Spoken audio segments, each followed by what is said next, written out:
Assalamu alaikum, ladies and gentlemen. Good afternoon. Please, we are about to begin our session titled Dakhtar Rumi az Inam Nadeem.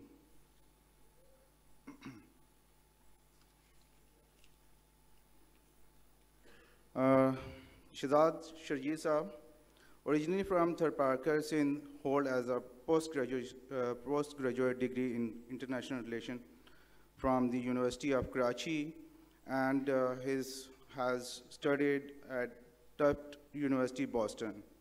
Sharjeel prefers genres for creative expression and ghazal poetry and attires in prose. He published his Urdu poetry collection Q in 2008, and latest book in Rindana, a collection of attire and humor, easy essay in Urdu. Please, over to Inam Nadeem sir. Thank you. شکریہ جی، بہت شکریہ. آپ تمام احباب کی خدمت میں سلام. میرا نام شہزاد شرجیل ہے اور اس نشست کے دلہا انعام ندیم صاحب ہیں، جن کی بہت دنوں بعد یہ لفظ سن کے اچھا لگا ہے نا، جن کی تصنیف سے متعلق اب ہم آپ سے گفتگو کریں گے. انعام صاحب کا مختصر تعارف: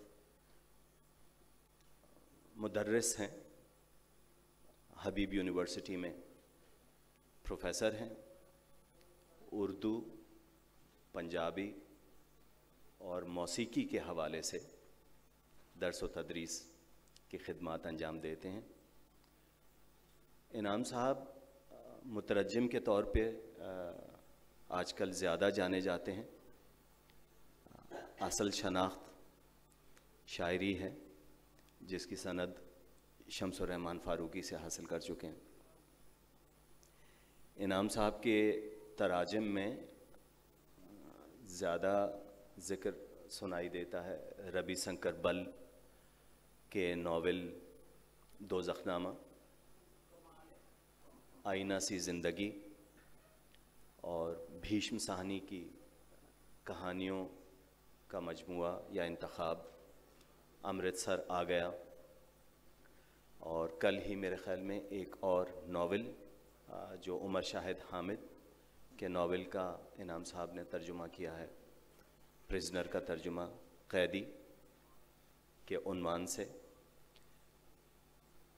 آج کی نشست میں جو کتاب جس ترجمے پر ہم گفتگو کریں گے وہ میورل میوفرائے، انگریزی میں ناول چھپا تھا ڈاٹر آف رومی، جس کا اردو ترجمہ انعام ندیم صاحب نے اب کیا ہے دختر رومی کے عنوان سے.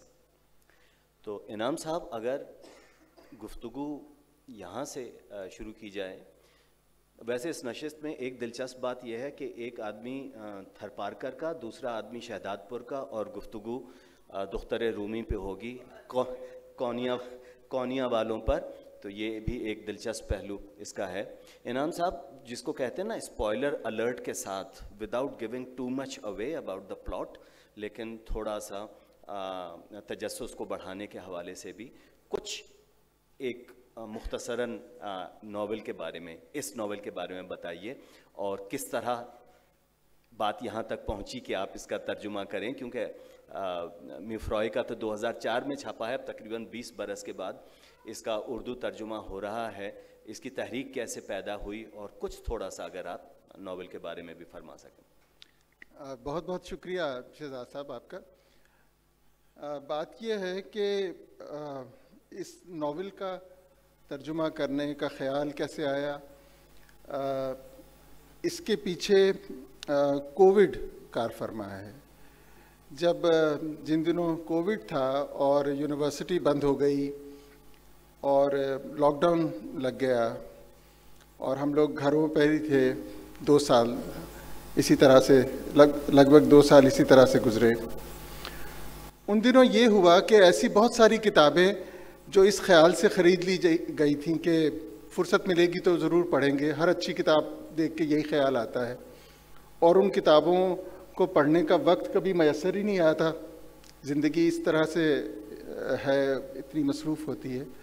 تو کووڈ کے دنوں میں بہت وقت ہوتا تھا، صبح سے شام تک کہیں جانا نہیں ہے، کوئی ملنے آنے والا نہیں ہے، تو میں نے مولانا روم کی مثنوی پڑھنا شروع کی ترجمے کے ساتھ، جو جلدیں میرے پاس بہت پرانی، بہت مدت سے رکھی تھی، اور جن کو پڑھنے کی توفیق مجھے کبھی میسر نہیں آئی تھی۔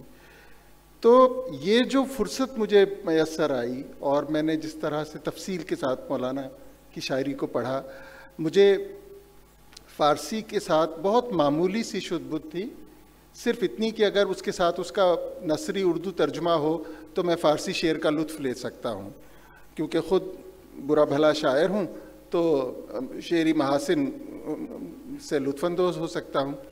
تو میں وہ پڑھتا چلا گیا، اور وہ وقت میرا بہت ہی دلچسپ گزرا، اور میں میر کے بعد پہلی بار کسی شاعر سے ڈر گیا سچ مچ، کہ شاعر ایسا بھی ہو سکتا ہے، بے پناہ شاعری کیا ہوتی ہے، یا شاعری ایک سیلاب کی طرح امڑتی ہوئی کیسے آتی ہے، یہ سب کوئی آدمی کیسے لکھ سکتا ہے، ایک ذہن میں یہ سب کیسے سما سکتا ہے۔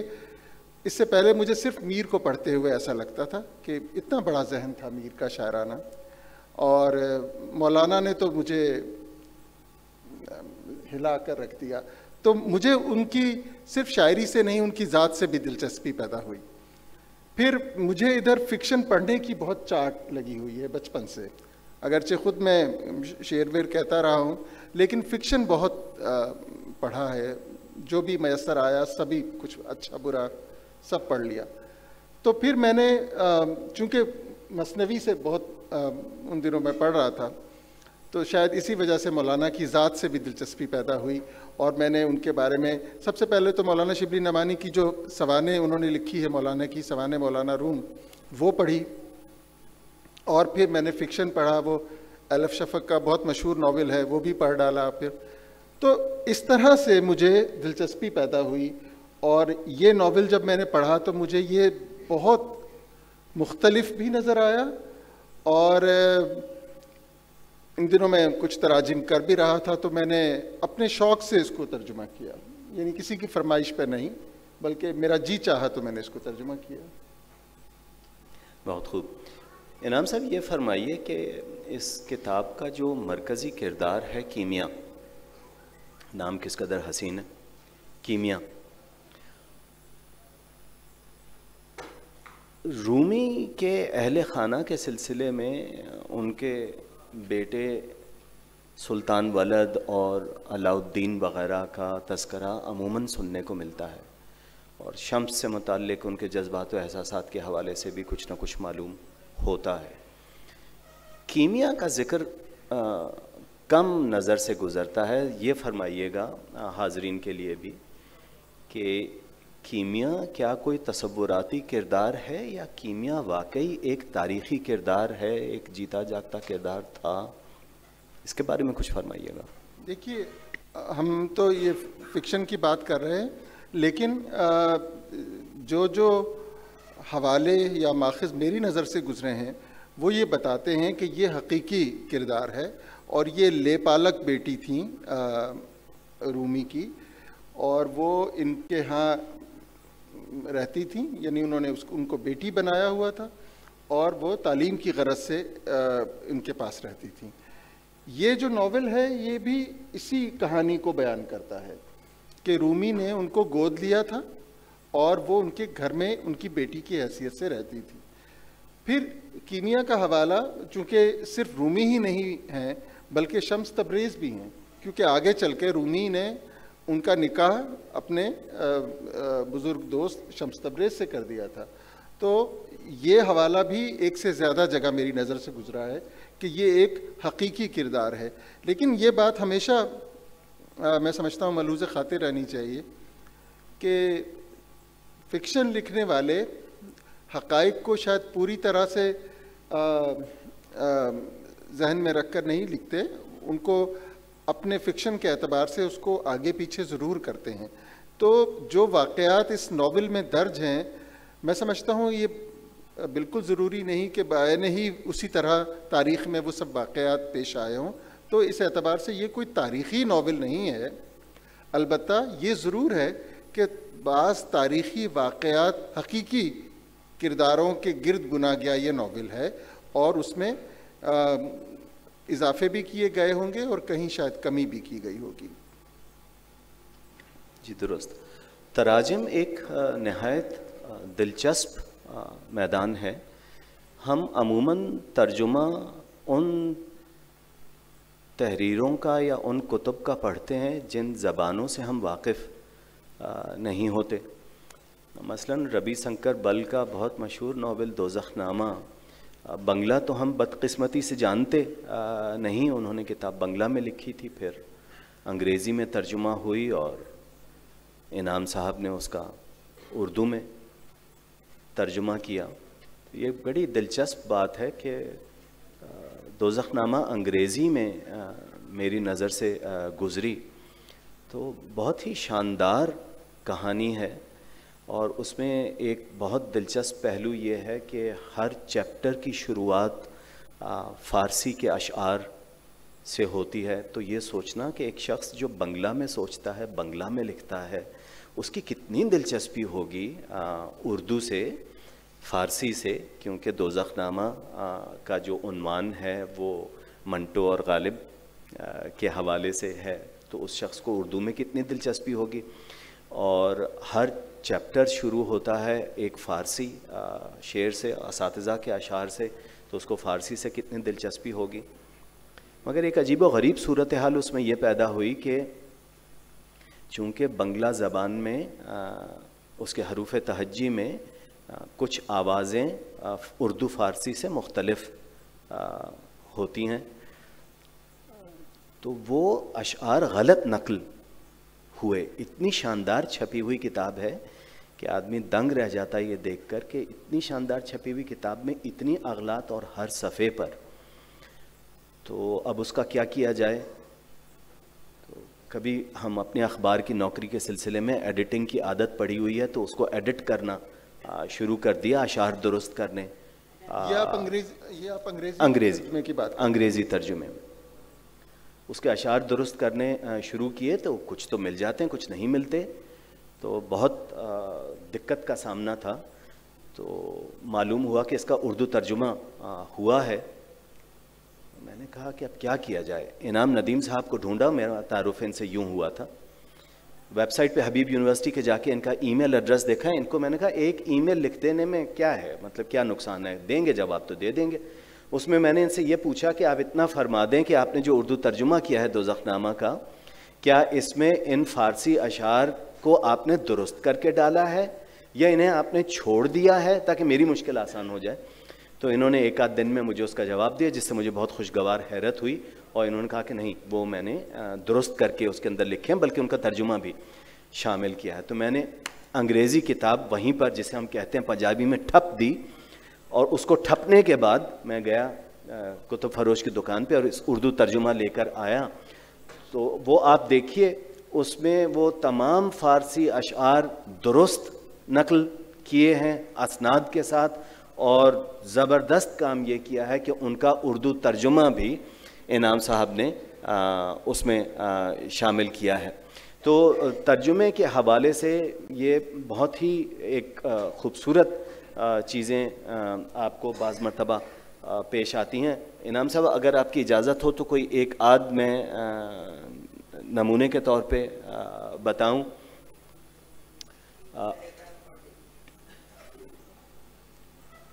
یہ ڈاٹر آف رومی انگریزی میں میرے پاس نکل آئی. تو انعام نے جب مجھ سے کہا کہ یہ نشست ہونی ہے اور اس پر گفتگو ہونی ہے، انہوں نے یہ کتاب مجھے بھجوائی. میں نے انگریزی میں اگر پڑھی تھی تو مجھے محو ہو چکی تھی، مجھے یاد نہیں تھا کہ میں نے کیا ہے کہانی کا پلاٹ کیا ہے. اردو میں انعام نے بھیجی تھی تو میں نے پڑھی تھی. تو اردو میں پڑھنے کے بعد میں نے کہا کہ چلیں ذرا انگریزی پر نظر ڈالتے ہیں. تو اب وہ اوریجنل ٹھیک ہے انگریزی میں لکھی گئی ہے, لیکن آپ ذرا اردو کی خوبصورتی ملاحظہ کیجئے کہ جب کوئی کتاب یا تحریر اردو میں اس کا ترجمہ ہوتا ہے تو وہ اس کا حسن, آپ اسے اردو کے سلسلے میں, اردو کے حق میں ہمارا تعصب سمجھ لیں, مجھے تو اردو میں زیادہ پھر لطف آتا ہے انگریزی کے مقابلے میں. ایک جملہ آپ سنیے, یہ ایک لڑکا سفر پہ نکل رہا ہے, آپ کتاب پڑھیں گے تو آپ کو اندازہ ہو جائے گا. اس نے وہ تحریر ثبوت کے طور پر چھوڑی اور پیچھے مڑ کر دیکھے بغیر شہر کے مرکز کی جانب چل پڑا. جلد ہی شام ہو جائے گی, دن کا وہ وقت کہ جب بازار کی رونق اچانک آہستہ آہستہ بڑھے گی, گویا آتی ہوئی رات کے خواب راحت کی تلافی چاہتی ہو. اسے آپ انگریزی میں اگر پڑھیں گے, اس کا ہے اس میں بھی ایک کیفیت, یہ آہستہ آہستہ بڑھتی ہوئی کہ ان کا موونگ ٹورڈ اے کریشنڈو, اور یہ جو انہوں نے راحت کی تلافی کہا اس میں انہوں نے لکھا ہے کہ making up for the deficit of the up coming rest that the night will provide. اب آپ اس کا اردو ترجمہ جو ہے وہ بہت زیادہ لطیف ایک صورتحال اس کے اندر پیدا ہوئی ہے. اسی طرح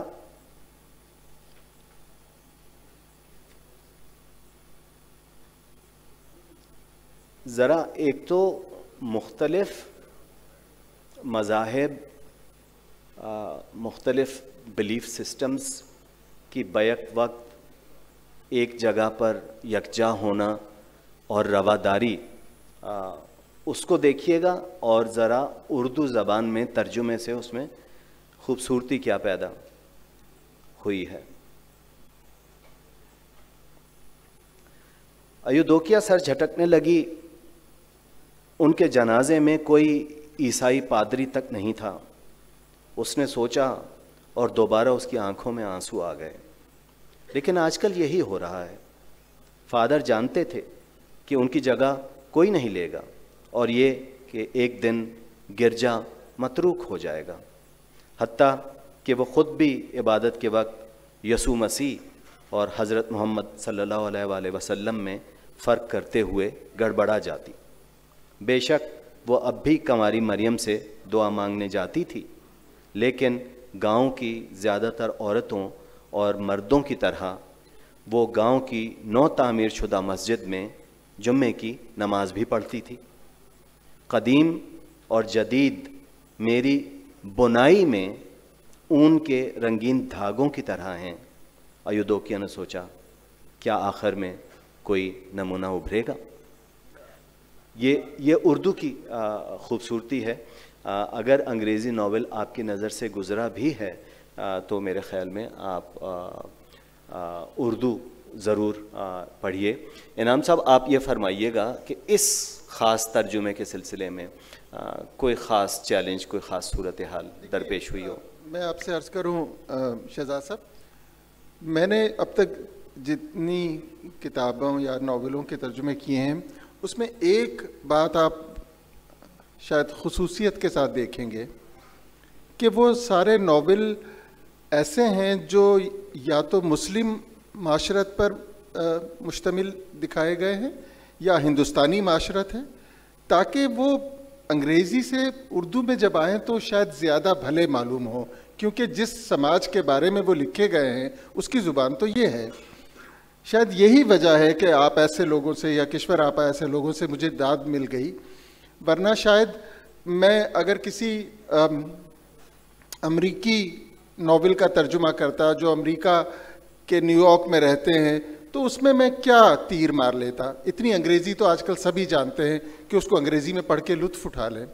یہ ناول جو رومی کے بارے میں ہے, جو اسلامی تصوف کے بارے میں ہے, جس میں اسلامی تصوف کی اصطلاحات ہیں, جس میں زبان کا ایک لطف پیدا ہونا چاہیے جو انگریزی شاید اس طرح اس میں آ نہیں سکتا جس طرح وہ عربی, فارسی اور اردو کی ملی جلی روایت سے اس میں جو جمالیات پیدا کی جا سکتی تھی.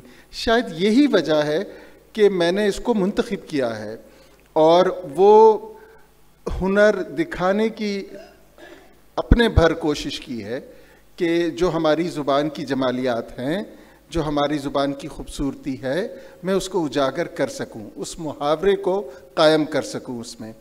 ورنہ یہ محض ایسا نہیں ہے کہ کسی بھی انگریزی ناول کو اٹھا کر آپ اردو میں ترجمہ کر دیں گے تو انگریزی اب سب پڑھ لیتے ہیں.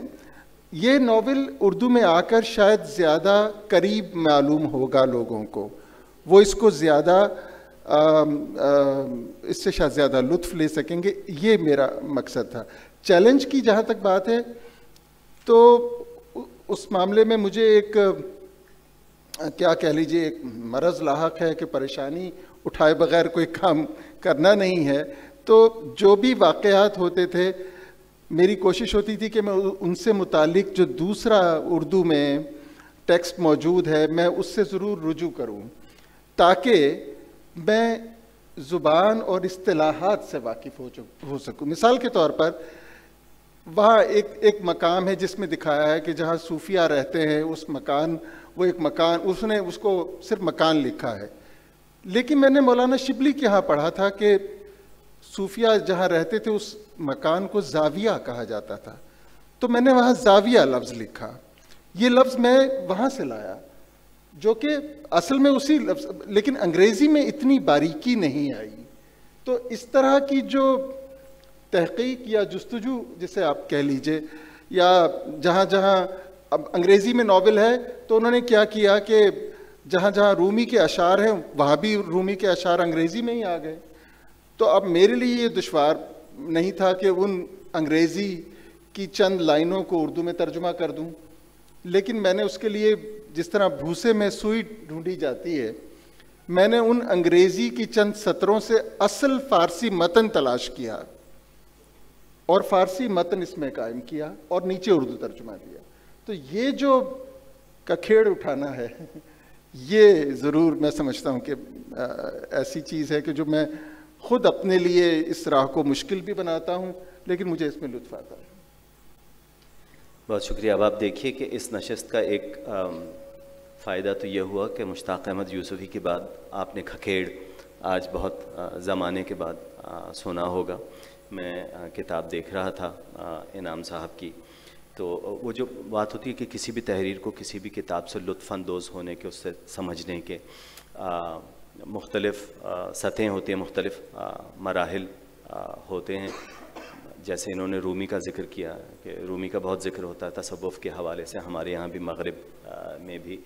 تو جب یہ کتاب مجھے ملی تو مثنوی سے میں بہت واقف نہیں ہوں.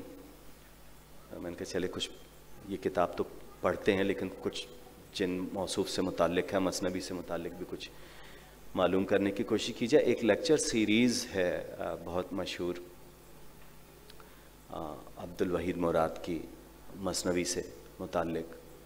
اس لیکچر سیریز کے شروع میں ایک غزل بہت ہی خوش الحانی سے گائی گئی ہے.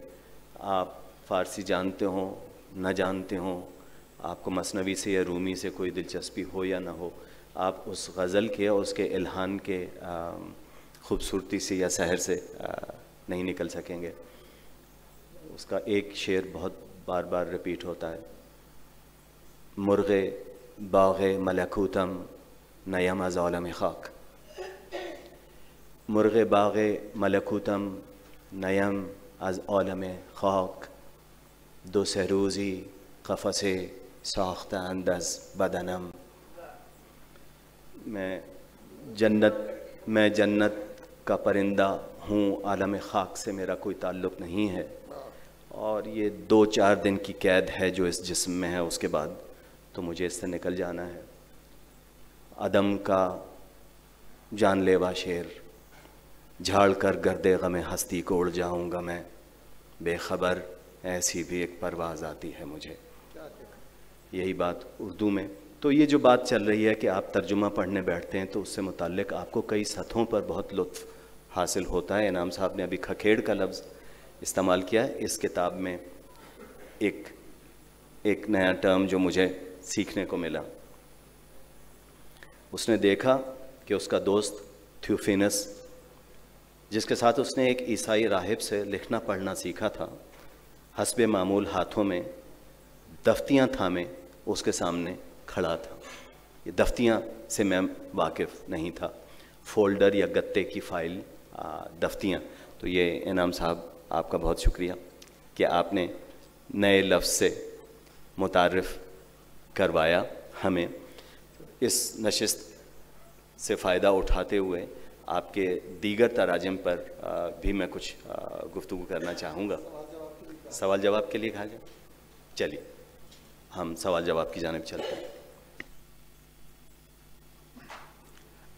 اچھا، ایک بات میں اس کتاب کے ترجمے کے سلسلے میں اور بتاؤں، جو آپ نے سوال پوچھا تھا شروع میں.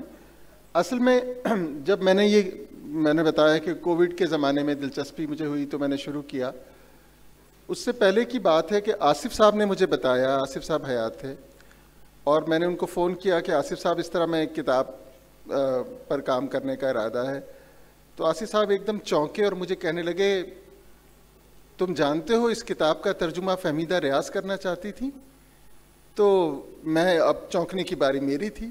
تو مجھے کہنے لگے، میں نے فہمیدہ کو یہ ناول بھیجا اور وہ کہنے لگیں کہ آصف میں نے اس کو ایک رات میں پڑھ ڈالا.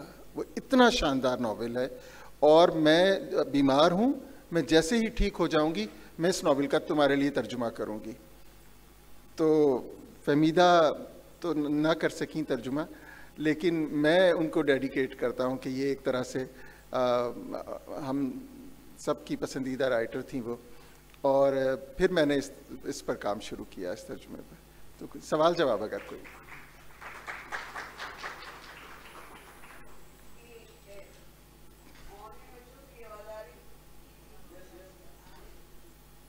چلو، یہ ناول آپ پہلے سے اعلان یہ کرتے کہ الکیمسٹ کا یہ ترجمہ ہے، کیونکہ ہمارے زیادہ تر بچے انگریزی پڑھتے ہیں. انگریزی سے اردو میں آپ نے کیا اور ابھی تک یہی بتا رہے ہیں آپ کی. نہیں آپا، الکیمسٹ کا ترجمہ نہیں ہے، اور یہ رومیز ڈاٹر کا ترجمہ ہے. اچھا، تو اس کو آج کا آپ نے جو ترجمہ کیا ہے اس میں آپ نے اپنی ووکیبلری، جو پاکستان اور بر صغیر کی ووکیبلری ہے، وہ بڑی خوبصورتی سے اس میں آپ نے شامل کی ہے. اور یہ سمجھ میں نہیں آتا کہ آپ کون سے ماحول کے لیے لکھ رہے ہو، یا وہاں کے لیے لکھ رہے ہو، ٹرکی کے لیے کہ پاکستان کے لیے، لیکن بالکل بر صغیر کا ماحول آپ نے پیدا کیا ہے. تو یہ ماحول کو ٹرانسفارم کرنے کا کیسے آپ کے اندر یہ چیز پیدا ہوئی؟ دیکھیے، میں نے شاید ابھی ذکر کیا تھا مسلم معاشرت کا. تو یہ ہندوستانی معاشرت نہیں بلکہ مسلم معاشرت اس کو آپ کہیے، یعنی وہ مسلمان. اب یہ تقریباً کوئی کیا 1200 کچھ کا زمانہ ہے، تو ابھی اسلام نیا ہے. اور اس میں ایک جگہ پر ایک منظر ہے کہ وہاں ابھی مسجد نہیں بنی ہے، تو جو چرچ ہے اس میں عیسائی اپنی عبادت کرتے ہیں، مسلمان بھی وہاں آ کر نماز پڑھ کر چلے جاتے ہیں. تو یہ جو مذہبی یگانگت ہے. اور پھر ایک جگہ پادری دکھائے ہیں، وہ کہتے ہیں بھائی یہ جو نیا مذہب آیا ہے یہ تو بڑی تیزی سے عیسائی جو ہے وہ مسلمان ہو رہے ہیں اور وہ سب. تو یہ بالکل ابتدائی زمانہ ہے. اور اس کی ہاں زبان ضرور آپ کہہ سکتی ہیں کہ ہندوستانی یا پاکستانی معاشرت کی زبان ہے. ظاہر ہے میں اس کو اردو میں ترجمہ کر رہا تھا، لیکن میں نے اس میں کوشش کی ہے کہ اس کو وہ زبان لکھنوی دہلوی زبان نہ ہو بلکہ وہ ادبی زبان ہو.